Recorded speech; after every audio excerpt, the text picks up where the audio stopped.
भारत जोड़ो यात्रा का आज चौथा दिन है। राहुल गांधी लगातार इस यात्रा में शामिल हो रहे हैं। शुक्रवार को बीजेपी ने राहुल गांधी के टी शर्ट को लेकर तंज कसा था कि 45,000 की टी शर्ट पहनकर राहुल भारत जोड़ने की बात कर रहे हैं। कांग्रेस ने बीजेपी के इस तंज का करारा जवाब दिया था। भारत जोड़ो यात्रा पर निकले कांग्रेस नेता राहुल गांधी को लेकर भारतीय जनता पार्टी हमलावर है। पार्टी एक तरफ जहां कांग्रेस की विचारधारा को लेकर हमलावर है, तो वहीं शुक्रवार को बीजेपी ने टी शर्ट के दाम को लेकर फेसबुक पोस्ट कर दी। अब राहुल गांधी के टी शर्ट के मुद्दे पर गृह मंत्री अमित शाह ने भी टिप्पणी की है। राजस्थान में एक कार्यक्रम के दौरान गृह मंत्री ने कहा कि अभी अभी राहुल बाबा भारत जोड़ो यात्रा लेकर निकले हैं। राहुल बाबा विदेशी टी शर्ट पहनकर भारत जोड़ने निकले हैं।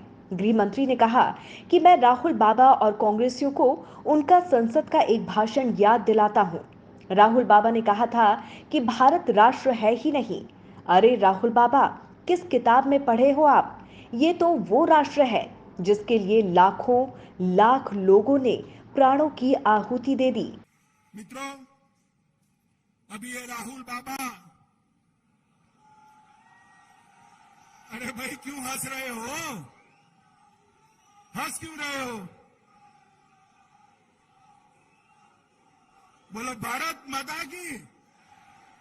अभी ये वो राहुल बाबा भारत जोड़ो यात्रा लेकर निकले हैं।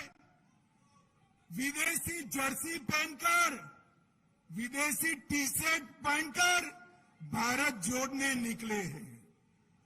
मित्रों, मैं उनको और कांग्रेसियों को उनका संसद का भाषण का एक वाक्य याद कराता हूं।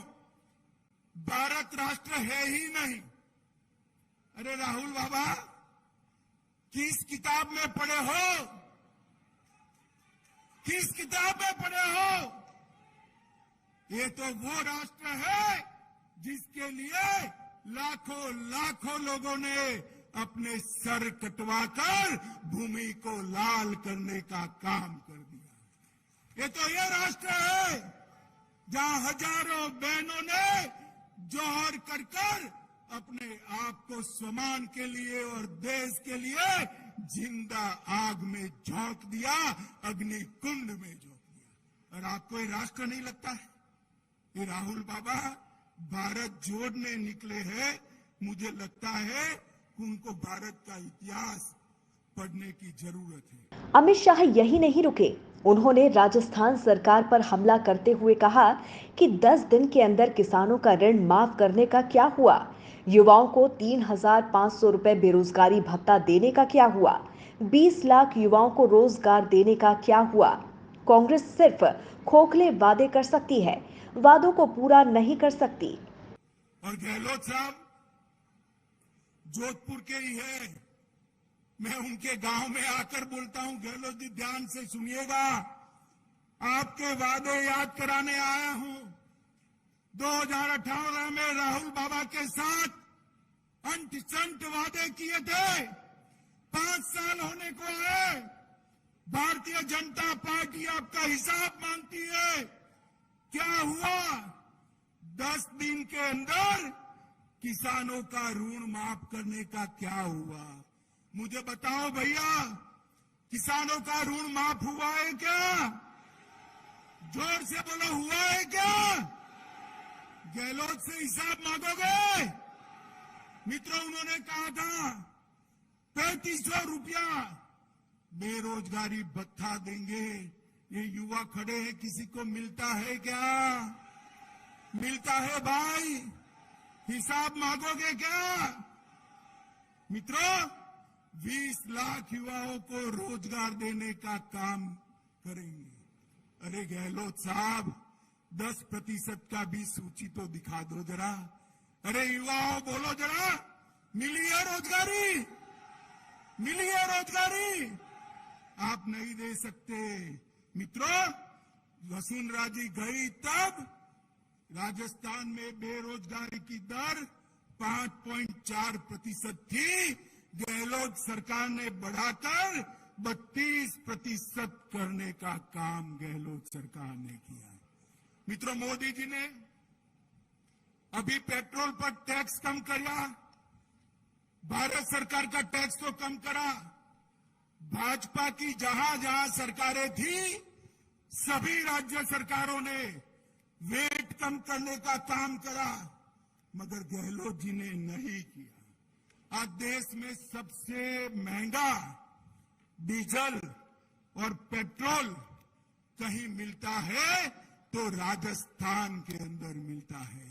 मारवाड़ वालों, हिसाब मांगोगे या नहीं मांगोगे?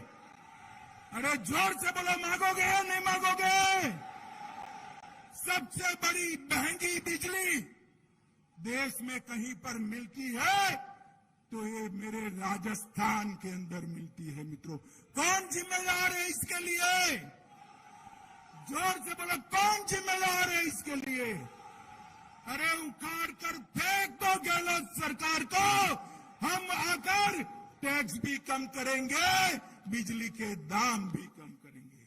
मित्रों, गहलोत सरकार विकास का काम नहीं कर सकती, रोड रास्ता नहीं बना सकती, बिजली के कारखाने नहीं लगा सकती, किसानों को बिजली नहीं मुहैया करा सकती, युवाओं को रोजगारी नहीं दिया सकती।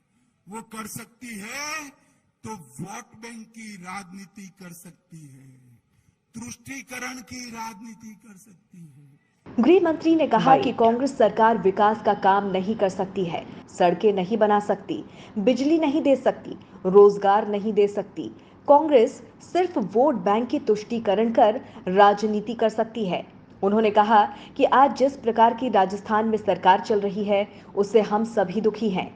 शाह ने कहा कि राजस्थान में चल रही सरकार ने प्रदेश को विकास में सबसे पीछे ले जाने का कार्य किया है।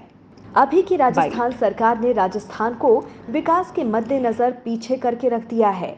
अभी देश में कांग्रेस की 2 सरकारें हैं, दोनों का चुनाव 2023 है। अगर इधर बीजेपी सरकार बनती है तो क्या बचेगा? इन दोनों राज्यों में अगर बीजेपी की सरकार बनती है तो कांग्रेस के पास कुछ नहीं बचेगा। Bureau report, Janbhavna times.